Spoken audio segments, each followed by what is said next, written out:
Hello বন্ধুরা, তোমরা কেমন আছো? আশা করছি সবাই ভালো আছো আর আমিও অনেকটা ভালো আছি। আমার স্টার্ট ব্লগারে তোমাদের অনেক অনেক স্বাগত। আমাদের হরিদ্বারের আজকে দ্বিতীয় দিন। প্রথম দিন তো আমরা মাসুরি গিয়েছিলাম, আর আজকে ভেবেছি গঙ্গা স্নানটা করব আর পাশের লোকাল যে মন্দিরগুলো আছে সেগুলো দেখব। তো এই সেই ভারত সেবা আশ্রম যেখানে আমরা ছিলাম দুদিন। তো ভেতরটা তোমাদের দেখালাম, ভেতরটা খুবই সুন্দর আর রুমগুলোও কিন্তু খুবই সুন্দর আছে। তো চাইলে তোমরা এই ভারত সেবা আশ্রমে থাকতে পারো হরিদ্বারে এসে, খুব কম বাজেটে তোমরা রুম পেয়ে যাবে। আর এই যে আমরা চলে এসেছি এখন গঙ্গার ধারে। তো গঙ্গার দেখো একদম ঘেরা দেওয়া আছে, এই ঘেরার মধ্যে থেকেই কিন্তু স্নান করতে হবে। এতটা ঢেউ ছিল, ঠিকভাবে দাঁড়িয়েই থাকতে পারছিলাম না, তো কোনো রকম ভাবে স্নানটা করেছিলাম।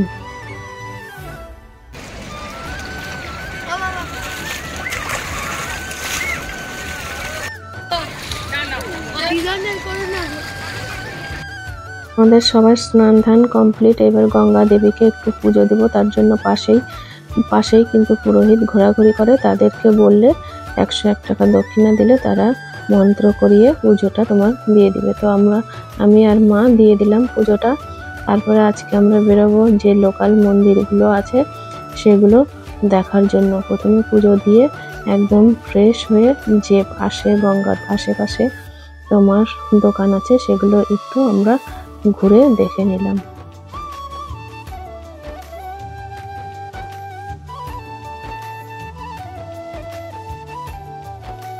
বিকালের দিকে আমরা বেরিয়ে পড়েছি পাশের যে লোকাল মন্দিরগুলো আছে সেগুলো দেখার জন্য। তো যে ভারত সেবা আশ্রমে থাকি সেখান থেকে এই মন্দিরটা একটু দূরে, হেঁটেও আসা যাবে, আবার তোমার টোটো অটো করেও আসা যাবে।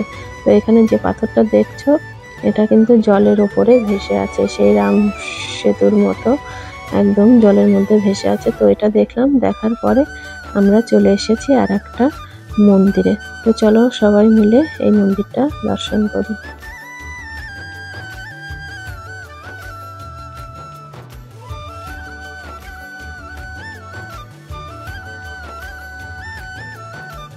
আমরা যে অটোটা করেছিলাম সেটা 700 টাকা ভাড়া নিয়েছিল। তো লোকাল মন্দিরগুলো দেখিয়ে তারপরে গঙ্গা আরতি হয় সেটা দেখানোর কথা ছিল, কিন্তু মন্দিরগুলো দেখতে দেখতে তারপরে যে মনসা মন্দির আছে ওই মনসা মন্দিরে এতটাই ভিড়, তো আমরা ভাবতেও পারিনি যে সেই মন্দিরের ভেতরে ঢুকলে আর বেরোতে এতটা দেরি হবে। সেই কারণে আমরা গঙ্গা আরতিটা দেখতে পারিনি, যে জন্য আমরা এসেছিলাম হরিদ্বারে। মেন উদ্দেশ্য ছিল আমাদের গঙ্গা আরতি দেখা, তো সেটা কপালে ছিল না। সবকিছু সবার কপালে থাকে না, যেমন আমাদের গঙ্গা আরতিটাও ছিল না। আমরা গঙ্গা আরতিটা কিন্তু দেখতে পারিনি। মনসা মঙ্গল যে মন্দিরটা আছে সেখানে গিয়ে অনেকটা দেরি হয়ে গেছিল জন্য আর আমাদের গঙ্গা আরতিটা দেখা হয়নি। আর যে লোকাল মন্দিরগুলো আছে সেগুলো সবই দর্শন হয়েছে, খুব সুন্দর সেই মন্দিরগুলো। এগুলো দেখতে গিয়ে তোমার আর গঙ্গা আরতিটা দেখা হয়নি। আর গঙ্গা আরতিটার টাইমও কোনো ওখানকার লোকজনের কাছে শোনার পরে জানতে পারলাম সন্ধ্যার আগে যখন সূর্য ডোবা ডোবা তখন থেকেই নাকি গঙ্গা আরতি শুরু হয়। টাইমটা কোনো সময়ই ঠিক হয় না, একটু এদিক ওদিক হয়ে থাকে, সেই জন্য দেখতে পারিনি। আর লোকে 3টা থেকেই ভিড় করে আগে থেকেই ওখানে দাঁড়িয়ে থাকতে হয়। আর আমাদের এর আগে জানা ছিল যে 6টার মধ্যেই নাকি সন্ধ্যা আরতি হয়। তো আমরা সেইভাবেই গিয়েছিলাম, গিয়ে গঙ্গা আরতি দেখি তখন লাস্ট শেষ হয়ে গেছে, সবাই আরতি নিচ্ছিল। তো কপালে আর গঙ্গা আরতি, হরিদ্বারে আসলাম আর গঙ্গা আরতিটা আমাদের আর দর্শন হলো না। যাই হোক, যেটুকুই ভাগ্যে থাকে সেটুকুই তো সবার সঙ্গে হয়। তো আমরা যে মন্দিরগুলো দেখলাম মন্দিরগুলো কিন্তু খুবই সুন্দর। আর এই যে মন্দিরটা দেখছো, এই যে পুরোটাই কিন্তু কাচের তৈরি, ডিজাইনগুলো করা খুব সুন্দর সূক্ষ্মভাবে। এই হরিদ্বারের এই মন্দিরটা অনেকটা বড় আর খুবই সুন্দর কাচের তৈরি। তো চলো এই মন্দিরটা আমরা সবাই মিলে দেখে নিই।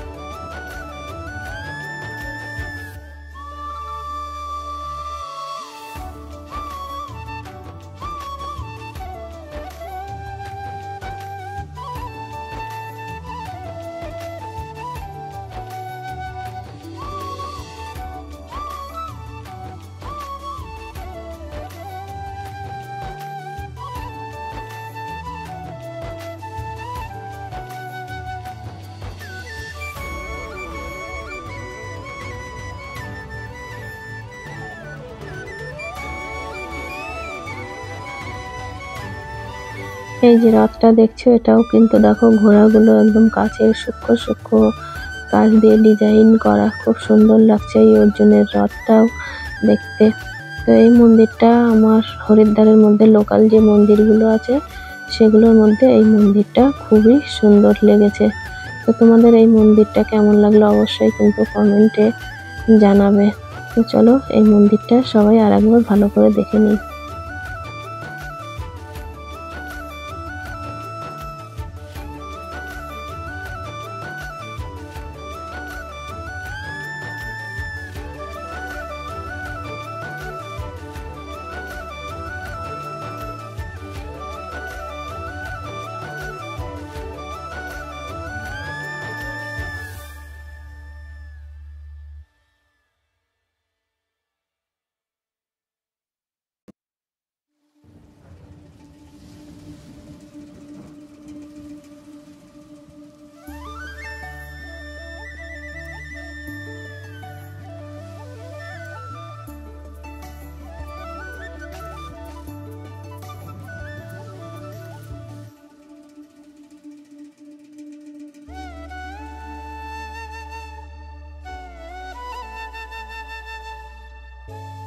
তো বন্ধুরা ওখান থেকে বেরিয়ে আমরা চলে এসেছি আর একটা মন্দিরে, আর এটা রাক্ষসের গুফার মতো।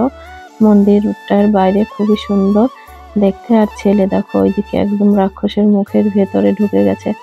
তো ভেতরটা ঢুকলাম, ভেতরটা ঢোকার পরে জানতে পারলাম আরো কিছুটা ভেতরে আছে যেখানে কৃষ্ণের যে লীলা করেছেন সেগুলো চিত্র আছে খুব সুন্দরভাবে লীলার।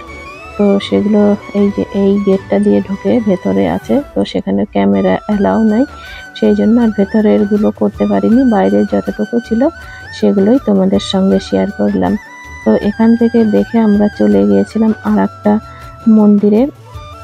তো ওই মন্দির থেকে যে মনসা মঙ্গল মন্দির হয় সেখানে গিয়েছিলাম। ওখানে আবার রোপ সিস্টেম করা আছে, তোমার রোপে উঠে প্রথমে গিয়ে যে বড় একটা লাইন পরে বসে থেকে সেখান থেকে অনেকটাই তাড়াতাড়ি হয়ে যায়, কিন্তু ভেতরে গিয়ে এতটাই প্যাচে পড়ে যাওয়া হয়, বেরোনো খুব মুশকিল হয়ে পড়েছিল, এতটাই ওই মনসা মঙ্গলের ভিড়, তোমার একদম জাগ্রত মা। তো হয়তো ওটা রূপে ওঠার জন্য আরো বেশি ভিড়, প্রথমে বুঝতে পারিনি, হয়তো ভেবেছিলাম এতটা লোকজন হয়তো বেরিয়ে আসতে পারবো, কিন্তু পরে যে ভেতরে রোপে গিয়ে তারপরে মন্দিরের ভেতরে যে এতটা ভিড়, প্রায় তোমার 1 ঘন্টা 1.5 ঘন্টা ধরে লাইন ঘুরে ঘুরে তারপরে রোপে উঠে বেরোতে পেরেছিলাম, এই জন্য আমাদের অনেকটা দেরি হয়ে গেছিল। আর দেখো আশেপাশে আরো কতগুলো মন্দির দর্শন করে নিলাম, তারপরে আমরা অবশেষে চলে গিয়েছিলাম সেই মনসা মঙ্গল সেই রোপে ওঠার জন্য। এখানে আমরা বসে আছি, এখান থেকে বসে থেকে এই যে রোপে, আর রোপে আমার মা প্রথম উঠলো, একটু ভয় পেয়েছিল প্রথম, তারপরে দেখছে না খুবই ভালো লাগছে, আর নিচটা দেখতে দেখো কত সুন্দর লাগছে, যতটা উপরে উঠছি তো রোপ থেকে বাইরেটা পাহাড়টা দেখতে খুবই সুন্দর লাগছিল। তো বেশিক্ষণ টাইম লাগে না তোমার রোপে করে যেতে, 5 মিনিটের মতো লাগে, কিন্তু ভিতরে গিয়ে প্রচন্ড ভিড়। তো দেখো বাইরেটা ওই দূর দূর কত সুন্দর লাগছে দেখতে রোপে উঠে, আমার মা তো খুবই খুশি হয়েছেন। তারপরে আমরা রোপে গিয়ে ভেতরে যখন নামলাম তখন বুঝতে পারলাম যে কতটা ভিড়। তো এই ছিল বন্ধুরা আমার হরিদ্বারের দ্বিতীয় দিন, যে 2 দিন ছিলাম সেদিন 2 দিনের ঘোরা। তো ভিডিওটা তোমাদের কেমন লাগলো অবশ্যই কিন্তু জানিও, আর নতুন বন্ধু হয়ে থাকলে প্লিজ সাবস্ক্রাইব করে দিও।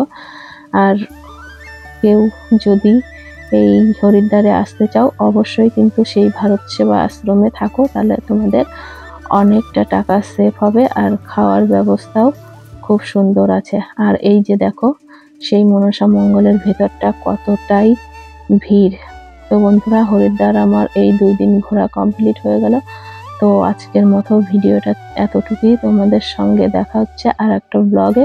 ততক্ষণ সবাই ভালো থেকো, সুস্থ থেকো, বাই।